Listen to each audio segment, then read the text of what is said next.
I think it's pretty funny that everybody's just waking up to the fact that our healthcare system is absolutely broken, mangled, destroyed, and is irreparable.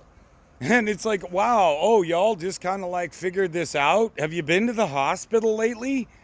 Have you had to go to the ER where you walk in the door and it costs you $5,000 and most of your insurance companies don't cover that?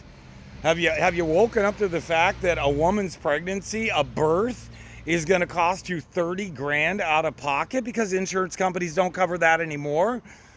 Wow, the mega right wants women to just be in the kitchen naked, popping out babies. These are babies you can't afford to have because your insurance doesn't cover it. And God forbid you have to use the ACA in order to get coverage, because then it's definitely not covered. Look, the healthcare industry is a disaster.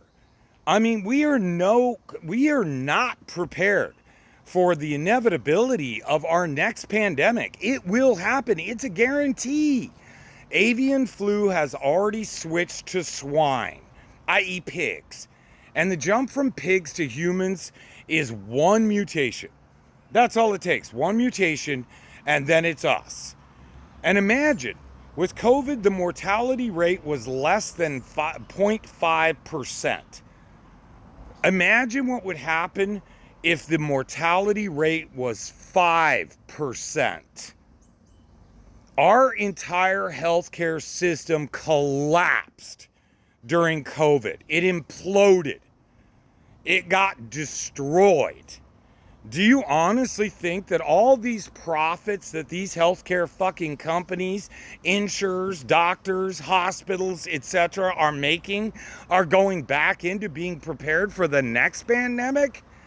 No, they're not. They're going in the pockets, once again, of the American oligarchs who are buying new $500 million yachts, who really don't give a fuck if a vast majority of our population dies off, because, guys, AI is going to help them automate jobs and eliminate human workers. That's what this is all about. So if a whole bunch of people die, that's really not their problem. The rich are pretty convinced they can get on their jets and fly away. The healthcare situation is way worse than most people think, and it's time to wake up to that fact. I'm glad that we're paying attention. Finally.